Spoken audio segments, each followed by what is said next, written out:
Hello everyone, and thank you so much for tuning in to this, the last in the conversations as part of the Nest Collective and Friends of the Earth's partnership around the Campfire Club series, the live digital broadcast of them, and all in support of the Friends of the Earth's Double Tree Cover campaign.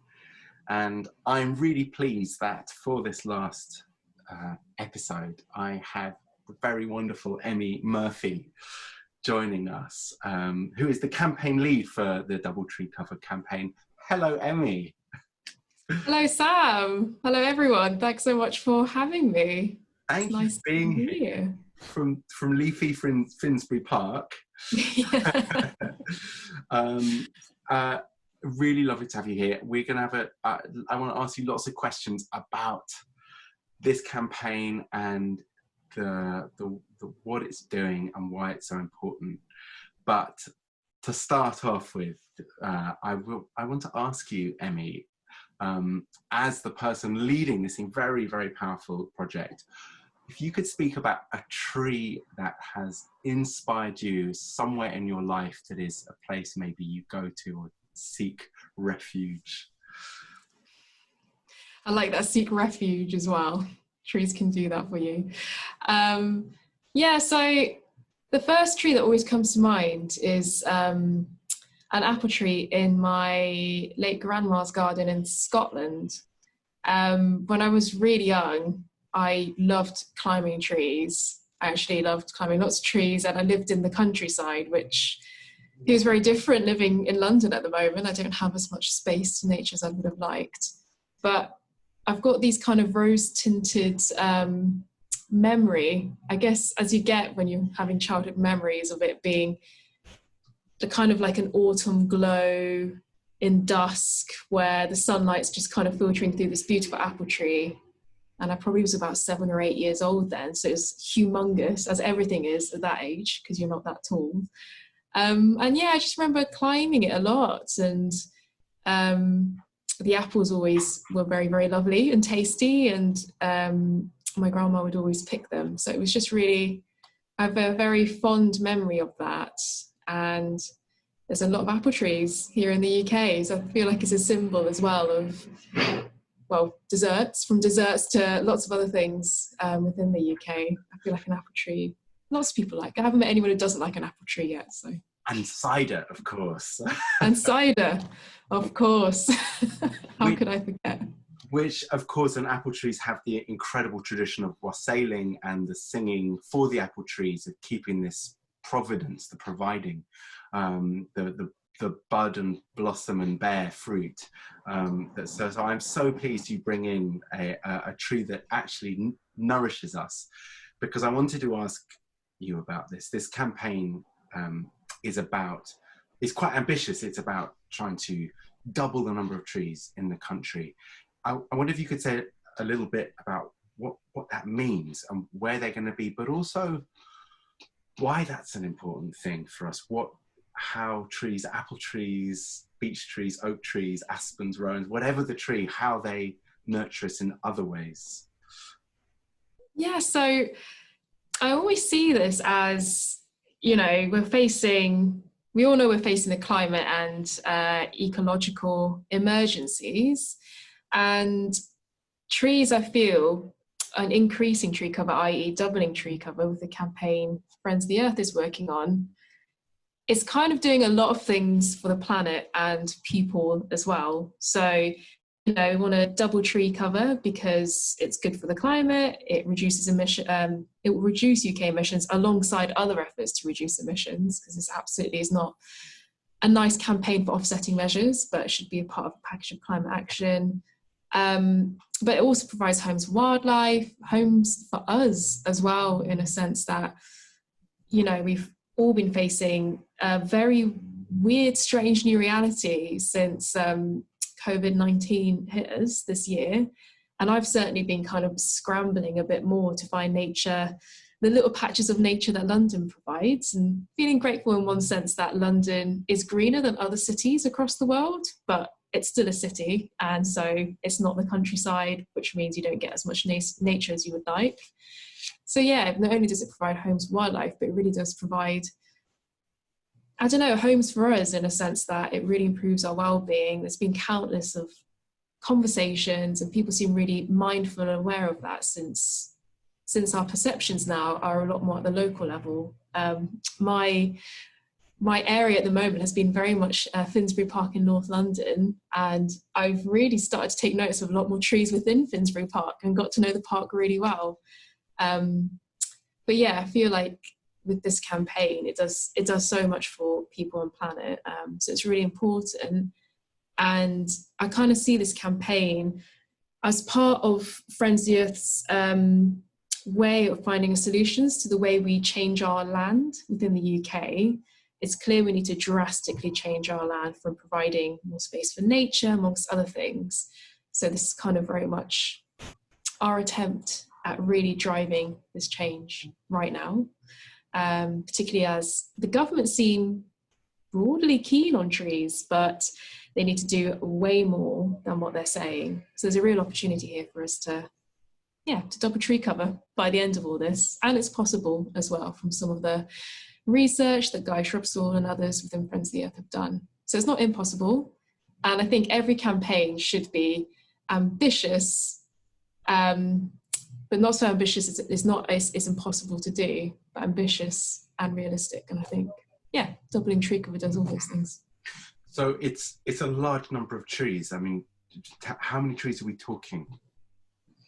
I'm always wary of saying number of trees because we usually go with percentages in part because it's both about protecting existing trees, those kind of ancient woodlands that are tiny, tiny speck in the UK, but are just as important, those like old oaks to the new saplings that we're planting.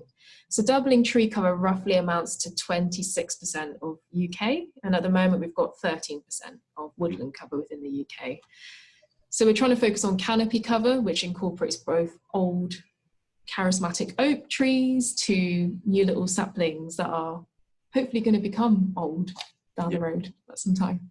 So there are many different needs here because, protecting a mature oak in an ancient woodland is one thing, and obviously we've got battles going to stop them from being cut down, and there's a lot at risk. It's quite easy to clear a forest for any sort of reason, but also the work going into planting trees and what that requires of the landowners, the community, and how are you envisioning that to appear, and also why is that also a really wonderful thing to happen? Yeah, it's a really good question. So it's not just about, so we'll need to plant a lot of trees, of course, new ones, and that needs to come from government level to provide funding or unlock funding, not so much land, but unlock a lot of funding from farmers, where 70% of the UK is farmland.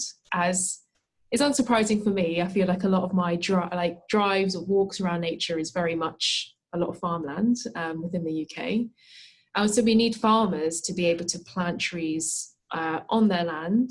And there's this term called agroforestry, which I kind of see as a term for like tree-friendly farming, in a sense that trees, I've been saying earlier about how trees benefit both people and planet, and it should benefit farmers too. Trees provide help soil quality, water, all those kinds of things that farmers need in the long term to have good sustainable farming. And so if farmers are able to kind of increase tree cover on their land, it will benefit both our campaign but also their farming methods in the long term. But then kind of going on to a completely different direction, in a sense that we don't have to actively plant trees as humans all the time, but there's stuff like rewilding or natural regeneration, where we are just leaving the land alone to do its thing. And, nature's very good at doing that. They don't always need humans to tamper with itself. So I really believe, and this is kind of our vision, is it's supposed to be a whole mix of things. It's not either or, and it's totally dependent on where we want to put it. For example, we could have natural regeneration in our green belts around towns and cities, to farmers planting trees on the ground across the UK. So lots of little things that we could be doing that will provide a nice little package, I guess, for the UK on that. Yeah. There's obviously enormous amount of research on terms of soil retention, water retention, the support of for flooding and all that sort of thing, the benefits of trees. How are you seeing the role of trees in the next, when we're thinking the lifespan of trees, 100, 200 years, and the uncertainty of climate in this country over the next 50 years? How trees might support, or actually what the risks that we might find to our forests with changing climate, whether this is this a solution, or might this, all fall apart when it becomes too hot for many of those trees to survive? Oh no, yeah. What's the legacy of this? Yeah. Yeah, I mean, that is a risk. I think we need to provide a whole host of different tree species as well. And that kind of nature kind of does that, where, there are monocultures where one tree species is planted. This is more at the international level in other countries, where it's kind of provided negative consequences. Not just because one species, if they have a disease or they can't handle climate change as much, they'll die off possibly, and we can't rely on other species. But it has, there's been a bit of land grabs, or, negatively affected communities on the ground someplace else. That means that it's just provided a lot of negative consequences. So we need a mixture of tree species. I think that would be the most low risk approach, in a sense, I guess, for hopefully trees to survive what we're facing right now, from conifers to broadleaves. So yeah, I think we're kind of clever with how we mix our species. I can't guarantee everything will be okay, but it's very much strengthens, I guess, long-lasting trees for the next 100, 200 years. And it's important also to remember, whilst our campaign at Friends of the Earth very much focuses on kind of the UK level, there is of course trees outside of the UK, and lots of them, from the Amazon forest to other rainforests and beyond. We can't possibly be expected to try and protect all of them, just because we're only a tiny bunch of people. But sorry, that was a doorbell there. But we're also hoping to work with communities from those areas as well, to try and protect trees in other countries, which are just as important. I've just returned from Romania and seeing the devastating effects of sort of legalized logging in virgin beech forest, and the enormous amount of wood that is being taken out of our neighboring countries, European countries, for furniture and and so much product. So we have such a big work globally to protect. And that's the same here in the UK as well. We're losing trees so much. I wanted to, it's a big worry, because they do us a great service in ways that we'll never quite understand with trees. But I kind of wanted to ask a last question, and this is a what if question, and it's the dream question for you and for you as part of Friends of the Earth, but maybe individually. If you were to be granted 3 wishes within legislation, within power to enforce some extraordinary change in government, in law. We're obviously fighting at the moment for this trespass law that's coming in, which will make going into any of our forests illegal and send us to prison potentially. What could be your 3 dream sort of things that could see the world in our country in a better way in connection to forests? So 3 pieces of legislation for a better and also kind of personal, like, I'd love this to be able to happen, that we had ways of doing this, or we're allowed to do that. It's broad. The world is my oyster here. Oh, wow. This is so I feel like, I feel what would be great is, so first of all, like I was saying earlier, around drastically changing the way we use our land to double tree cover, but also provide really solid, good bits of nature within the UK, shall I say, which is the technical term, where nature can thrive. Like, I'm very much romanticizing, 300, 400 years ago, but a lot of the problem with the UK right now is we have little nature because we destroyed it all such a long time ago. So if there's a way we could have legislation, or if this kind of like, anything is possible to provide increased nature in a way that, like I said, nature can thrive and wildlife can thrive, but also providing access to nature as well for people within cities and towns, alongside people living in the countryside, to enjoy it as well, as one, as together. There's been so much awareness right now, which has been really interesting, around, communities in inner cities who are more deprived but cannot access nature as much. But it should be a human right, really, for all of us to have nature on our doorsteps.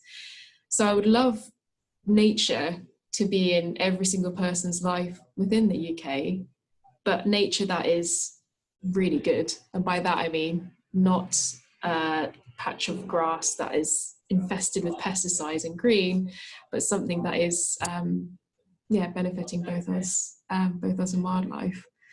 And that kind of goes inside with kind of what I was saying earlier around like farmers working together, all this. I've been very ambitious of basically everyone coming together to be able to both enjoy but look after nature.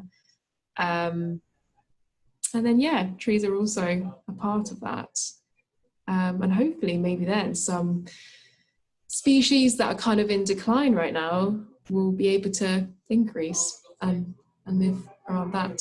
So I guess maybe in legislation terms, real efforts, as broad as this is, to both protect nature, but protect us as well from we're seeing air pollution, we're seeing lots of kind of negative consequences from climate change, amongst other things, and also increasing it as much as we possibly can.